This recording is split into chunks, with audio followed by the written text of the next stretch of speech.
Welcome to the Swim Swam podcast. I'm your host, Coleman Hodges. Joining us today, NCAA champion, world champion, coming off 6 medals at the Short Course World Championships. Today, we're sitting down. And new Austin, Texas resident. Today, we're talking to Shaine Casas. What's up, man? What's good? What's up?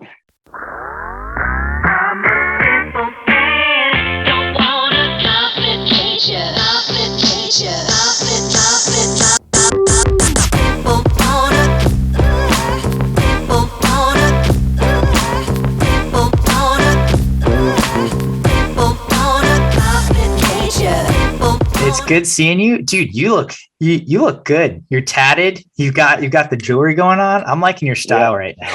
Thank you. Yeah. First of all, you're in my old stomping grounds, Austin, Texas, one of my favorite cities in the world. How is it? How's the transition to Austin? It's awesome. Traffic is a little bit annoying, but like from the swimming standpoint, it's great. Eddie's amazing. The team is amazing. So I'm just having a good time. It's only been like 2 weeks though, but it's been like a long 2 weeks for me. I'm tired of doubles and all this stuff. So I just go home and pass out and just play video games. So this 2 weeks, has the training been significantly different than what you were used to at A&M? It's definitely like, I made this comment because everybody asked me like, oh, how was it? It's like the same. It's just the group is different, like the dynamic and, guys are going pretty fast and a little bit faster than what I'm used to. So it's just like a good little curveball. Yeah.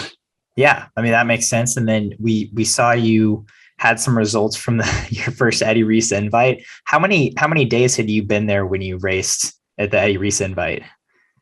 I think, so we raced one weekend and I was like 2 practices in because I got here like Wednesday, but I wasn't cleared to practice with the team until like Friday. And then we raced on Friday. And then the Eddie Reese invite was the next Saturday. So, okay. Yeah. And then we did another meet, that dual meet that they had. Gotcha. What did you swim at the dual meet? 100 fly, 100 back. That was Saturday. Short course was Friday, and then I just did 2 a.m. on Friday. Okay. Would you go? 140.9, 2 a.m. and then 51.400 fly. I think like 4.100 back. So it was pretty good for like where I'm at. Like I definitely was because I was faster the first week I got here in the 100 fly. So, but I hadn't lifted because of like moving and like all that stuff. So I was a little more fresh, but like as I've started to like actually train, I'm starting to get a little more flat, but that's okay. Like I came here to train and get faster. So. Yeah. So, let's dive in a little bit because we had heard bits and pieces of, just your decision to transition from A&M to UT. But now that I've got you here, when you first decided to leave A&M or to go to UT, which one was it? Were you wanting a new home or were you specifically wanting UT, like to go train with Eddie and the guys in Austin? Oh, yeah. Once I heard that Eddie was coming back, that's when like the decision, I think I want to go came because, he's not going to be around forever. So I was like, dang, like if he's coming back and I'm wanting change, like I guess I should just make the decision and instead of regretting not going, just kind of like sack up and just go for it, So I battled that for a little bit. And once I finally made the decision, then it was like super hectic. Everybody was like, oh, where's he going? Like, what's going on? All this stuff. And then there was the compliance and like, you have to like graduate and stuff like that. And like all the rules. And so that didn't actually work out because I'd probably lose I think it was like over a year in school. So I was like, damn, I'm not trying to become a sophomore, So that's when it was like, well, does he push it another year and stay or go, but have to be a pro? And then I was like, okay, I think I'm ready to just become a pro then and just take the risk. I think that's awesome. We don't see a lot of people do that in swimming. We see it a lot in Yeah. other sports. So that makes me curious. Do you have intentions of continuing your degree at Texas or at A&M, or is that just kind of on hold for you for a while? I mean, right now it's just paused, but I do Mhm. plan on, at least at the moment, because I'm still like qualified to go back and continue where I left off. So that's like pretty cool, and like it's like paid for and everything. So like obviously, why would I not want to push for that? And it's awesome being an Aggie. I definitely still like enjoyed like going A&M and stuff like that. So that's definitely my plan. But if anything changes, like I guess I'll have to just go with it as it comes, because right now swimming is like my priority. I know not a lot of people might agree with that, but for me, this is what I want. So this is what I'm going to go for. Again, I love it. What you want, what you go for. That's great. Yeah. So obviously you mentioned it. It was kind of a whirlwind just getting to Austin. You ended up back at A&M, or staying in A&M for a while, training with the guys leading up to Short Course Worlds. What was that like, training with A&M, but not actually being on the college team? Yeah, at first it was, I mean, I guess because everybody assumed I was going to be transferring. I wasn't with the team. And like that makes a lot of sense. Like, why would they train me if I'm just going to go, to like their biggest rivals, like that. So like I respected that decision and I trained on my own for a while. But then once I made the decision to go pro, I approached Jay and Jason. I was like, hey, like, I'm not going to be swimming in college anymore. Like, do you think it's a problem if I swim with your pro team and can still like swim with A&M and like, help them out and lead the team as best as I can? And they agreed with it because, like we had a great time and I felt like I impacted on that team pretty well. So they opened me with open arms, and yeah, it was good. It was Yeah. good. I didn't mind it, and like the awkwardness went away. Like it was just, I can understand like if I'm transferring to another school why they would be upset, but like since I wasn't, after all, like it was like no hard feelings. So like they were super supportive, which was awesome for me because I felt like kind of lonely for a little bit. I was like, damn, I'm really out here by myself swimming with like old people and like people that are like barely learn how to swim. So yeah, they really helped me out because if I wouldn't have trained with them, I probably would have swum my ass at Worlds. So I'm glad they helped me out the way they did. Yeah.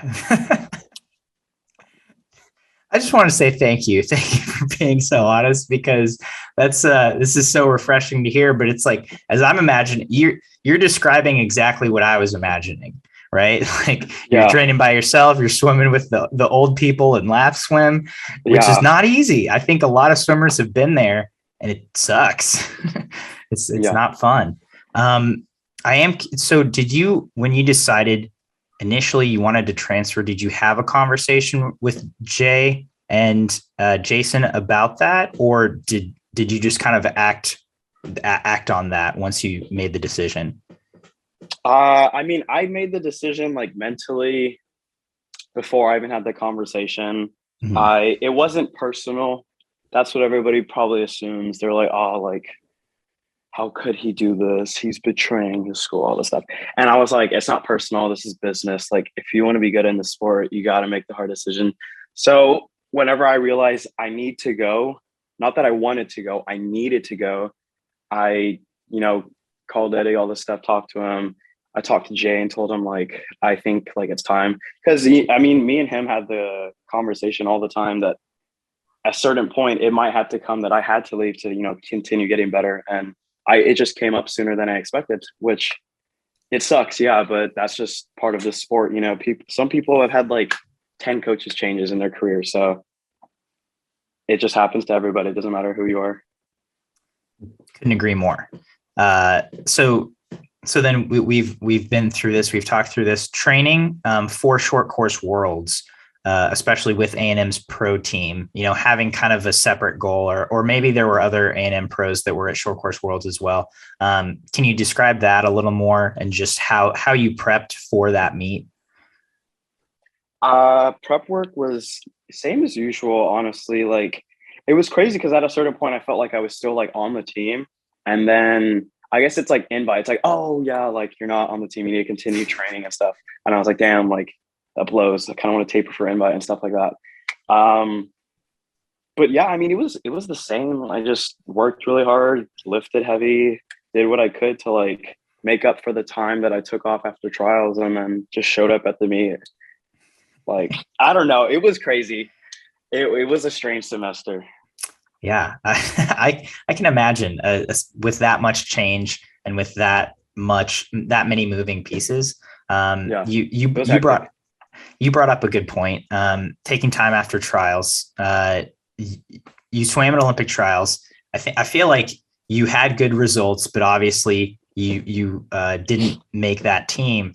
So after trials, how were you feeling? And what did your break look like? Trials was interesting because trials was what, June? NCAA's was, I think, March. So like in those like 3 months, like I don't know like what happened, because even at NCAA's, like I was like not in the best shape, but I still swam well and like got the job done and did what I had to do to win. But after that, I guess, I mean, I would never openly be like, oh, like it was their fault, like it was somebody else's fault. Like I will always take the blame. I think I just like got comfortable. Like I was thinking about it because I've had months to reflect on it, and I think that I like had a really successful like invite, you know, really fast, number two time, all this stuff. And so like that helped carry the momentum. And then like NCs I win and like do 3 for 3 and all this stuff. And I'm like, oh awesome. Like everything's going great. All I had to do is just maintain and I'll still make the team. But the problem was that mindset helped me. I was too complacent. Um, and I didn't just like push that extra to like get over the hump and make the team. So yeah, whenever I got to trials, I got punched in the mouth. Didn't swim well. Obviously, like I was like, there was also some technical things, like I was hitting lane lines and stuff like that during races. So obviously that doesn't help. But I think I just let off a little too much, like even if it was just a tad, and it costed me making a team. Um, but that's how it is. Like it's in the past. Like nothing's gonna change now. So Sure. So then, coming off of trials, did you took a substantial break? I swam one meet just to like see like kind of what was going on. I swam the 100 fly, and I went 51.2, and I was like, okay, like that's decent. That would have definitely like been a contention. So I guess that was all the closure I needed. I just swam that just to be like, oh, like I definitely could have. I just messed up somewhere. So I did that, and then I just took 2 months off. I just stopped swimming, and I guess I lifted, ran, did all like on land work and stuff. But I just took time away just to kind of like reset and like get over not making the team. Um, and then I think it was, I guess like September or something, there was like talks like, oh, like you might make like the world's team if like certain people don't accept. And I was like, damn, I need to get back in shape because I was not in shape. And it took me until I'm not even kidding you, like December. Like I didn't even get to taper really because I hadn't trained enough for the meet. So I was just like scrambling to like get back to like where I was like remotely. So yeah, it was crazy. I think, but I enjoyed everything that happened, and I guess it still worked out. I won. I didn't perform as well as I wanted to, but I did as well as I could have in that moment, I think. Okay, so let's break that down. You didn't perform as well as you wanted to. Six Mhm. medals, 2 gold, 3 silver, and a bronze. You medaled in the 100 and 200. I thought you medaled in the 50 Yeah. back too. No, I Um, got seventh. It was a close race. I was kind of upset with that one because I felt like I was doing well. I just kept like sucking and missing turns and stuff like that. I was like, what is wrong with me? so yeah. So what heading into this meet, like you said, it took you until December just to get into shape. You taper, you go there, and then how did you want to perform? I mean, I assumed I was like, I'm going to this meet, like I'm gonna sweep, but I did not sweep. I got spanked in a couple of events, so that was humbling. But I mean, the 100 was good. I felt like that first 50 was crazy. I was like, let's go. And then like the being out of shape really kicked in that last 25. I was like about to pass out. I think by the time I got to the flags, like it was just momentum. And then I just like threw my arm back and then just like glided to the wall. I was like, damn, that really hurt. 100 had not been that painful since like I got to college and I wasn't in shape really. So yeah, my aerobic and all that stuff kind of went down. So I'm gonna have to fix that. And we've been fixing that here. What was, I mean, you've been to NCs before, which is more races and less days than world champs, Mhm. but you were still swimming. You still had a lot of swims. You did 3 individuals, uh, I think at least 3, Yeah, yeah. and then Yeah. all the relay, or 4 relays, 5 relays. Yeah, I did all of them except the 4x200, which is the one I was like the most excited for. And they were like, "We need you for the two back. Like, we're gonna take you off." And I was like, "No, please, no, I want to do that." Because I swam two free earlier that year and went like 131 before invite. So I was like, "Yes, my two free is like good." And they're like, "All right, you're off the relay." I was like, "Damn, okay, that's fine." Yeah. So just what was it like for you managing all those swims? And in a short course meters meet, which I'm assuming you're not super familiar with. No, dude, that was like my first short course meet ever. Like, I didn't even start swimming short course meters until there was a certain point in the season where I had to swim like by myself for like compliance or some rules. And I was fine with that because I was like, oh, I could just practice short course meters. So I think like 3 weeks out, I switched from yards to meters.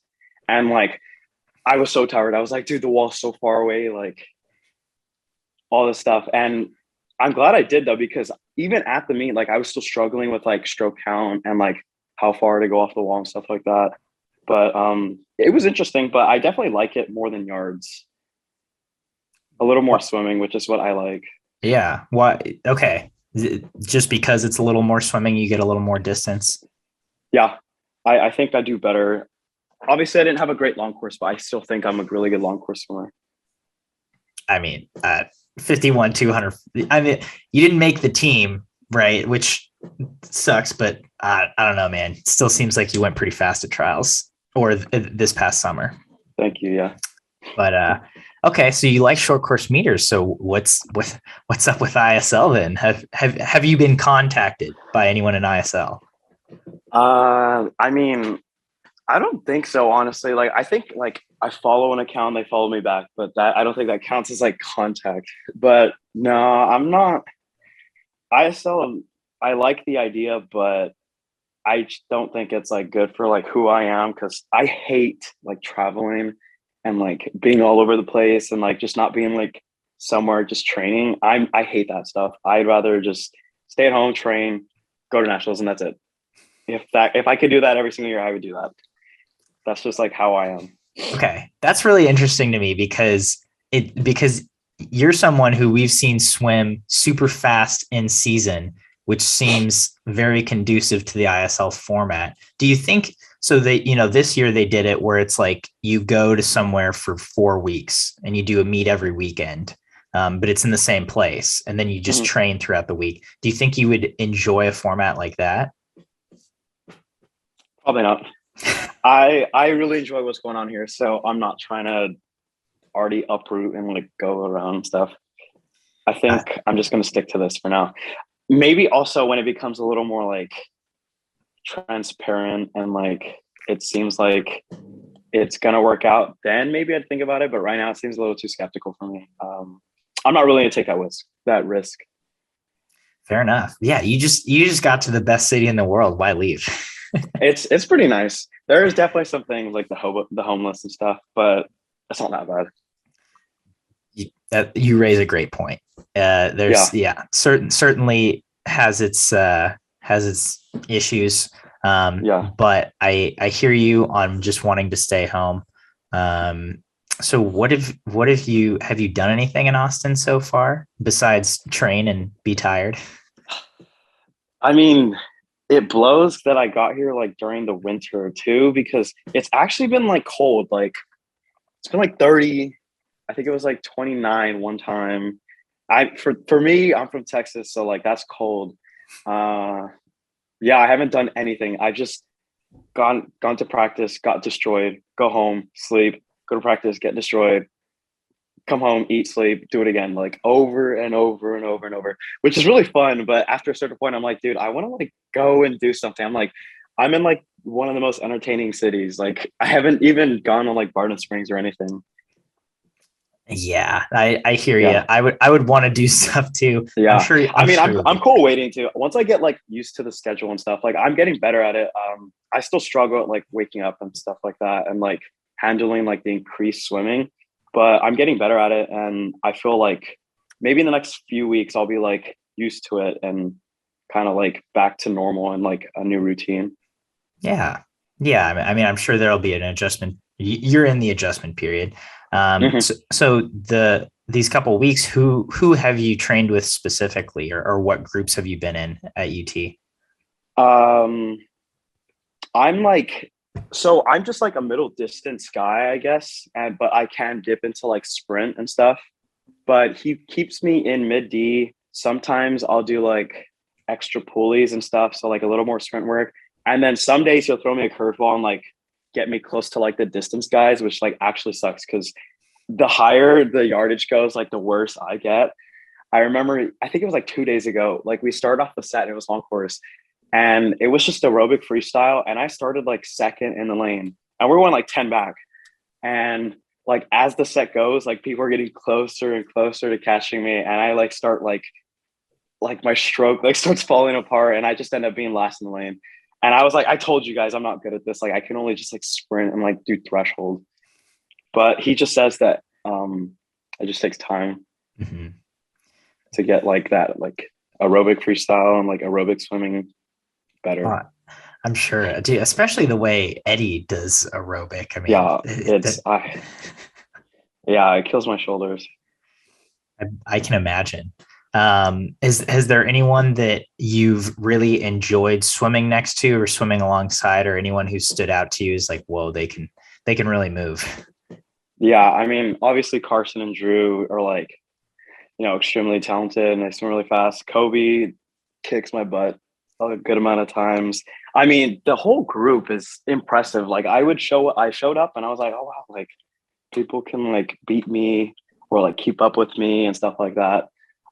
Which was kind of a shock because like after a while you get like used to like your club or like your university and you're like, all right, I can beat these people in this no matter what and all this stuff. So I came and like just random people just really performing really well every single day in practice. But I like it because it like challenges me. I'm like, all right, I'm not gonna let this guy beat me, and I just start like going like super try hard. But I think it's a good group of guys. I really enjoy it, and I'm excited for the future. Yeah. Okay. The Shaine Casas set. Do you have a favorite set, or if you got to choose practice for one day, Mhm. what would you do? I mean, from like previous or like right now, what we're doing. Yeah, either way, dealer's Okay. choice.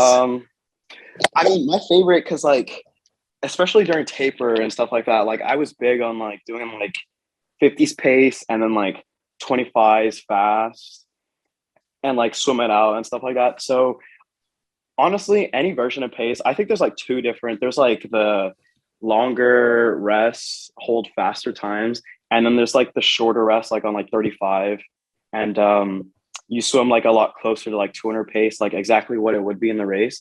So what we've been doing here is like 350s or 450s on like 35 for freestyle, for 40 for stroke, and um like backstrokers. I don't know people's times, but like for me, I'd be like, okay, like if I want to come home in 48.0, I need to be like 24 something on backstroke. And we go to the hand now, which I used to go to the feet, which is nice because it's like a little bit faster. But I don't know. At the end of the day, I don't think it matters. Like I think if you just show up, you show up. So just something like that. And then I really enjoy just doing like 25s fast on like 20 because it's like the lactic builds up really fast and you're just training your body to just go like at like it's like optimal, like full speed just for like four. Cause after four, there's like no way you can move if you do it correctly. Yeah, Yeah. that's Yeah. that. All this stuff sounds enjoyable to me. If I swam, I would love that No, stuff it's too. definitely awful, but it does make me better. So I enjoy the process of getting better. Yeah. Yeah. Nice. Okay, so looking ahead, obviously the whole swimming community just got hit with the curveball with world champs in May getting postponed. Yeah. So where's your head at after hearing that announcement? What are you thinking for the foreseeable future? I don't know. It's really unfortunate because like I don't want something like, the cancellation of trials going on. Like I really thought the COVID stuff would like chill out and just kind of like go away because like it's vaccines and stuff like that. But yeah, it's kind of annoying. I was looking forward to having another qualifier and then big competition this summer because it's kind of like the summer to like prove yourself, for like the guys that didn't make the team. But I'm sure a new opportunity will come out of this. Something always happens, just because the games got pushed back a year, like that gave people like more time to prepare. So maybe we're just like all in on nationals now or something. I don't know. We'll see. I think whenever they release like a statement, like USA Swimming releases like their plans, I think a lot of like clarity will come and people can kind of like start pushing for one thing. But as of right now, I have no idea what I'm doing. I'm just training to just get faster. You're just moving in, sticking at home and getting faster. I love it. Yeah. All right. Well, I'm gonna close this interview out with hopefully something a little fun. We've been playing a game. I guess it's just called This or That.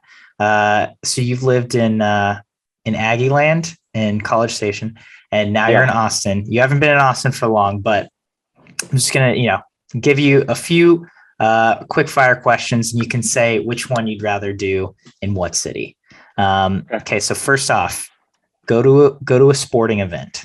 Austin or College Station? College Station. Obviously, he's an Aggie. Yeah. Which place would you rather get breakfast? Austin. Good call. Yeah. Have you had any sensational breakfasts in Austin yet? Not really. Just like tacos, or there's this place close by. Me and Will and I went to eat breakfast there. Damn, I actually don't know the name of it, but it was really good. So, yeah, it was really good. I believe it. Best place to have an outdoor practice? Outdoor, definitely here. That pool's pretty sick. I'm not gonna lie to you. I was like, damn, this is fire. I can get used to this. I was gonna say, are you swimming in the outdoor pool now? Dude, we've been swimming like even when it's like 40 degrees because for some reason there's like masters and then I think like the girls team is there. So Eddie's like, let's go outside. And everybody's like, okay, sure. Love it. Best place to have an indoor practice? Honestly, I don't know, man, because I guess if it's quick, I'd probably say College Station just because I'm so used to it. But I love both pools. I think it's strange. I just feel like they have like superpowers and I can swim fast in both of them. But I've had faster swims in the College Station pool. So I'll say College Station. All right. Last one. Best place to have winter training or a big training cycle? Actually, I'd say College Station only because during the winter, it becomes an actual like ghost town. And I hate traffic and I hate when people are like in my way and stuff like that. And I just want to go home. Because basically College Station during the holidays or like the wintertime, it's like a huge city built for like 100K or whatever, 200K people. But then it gets like cut down to like 10,000 because it's just like football and then like any like Olympic sports that are still there. So I'd actually say College Station. Because like, dude, you're going to be too tired to like go and do anything anyway. So I don't care if the city's cool. Like I just go home and then take a nap because I'm tired. That was a great answer. Yeah, I think that's the best answer. Yeah, nobody can refute me on that. Absolutely. Dude, well, Shaine, it's been great talking to you. Thank you so much for taking the time to sit down and chat. Any parting thoughts before we sign off today? No, I'm just excited for the future. I know there's a lot of great things coming. Just to look out for that. And that's it. I don't know. Until next time.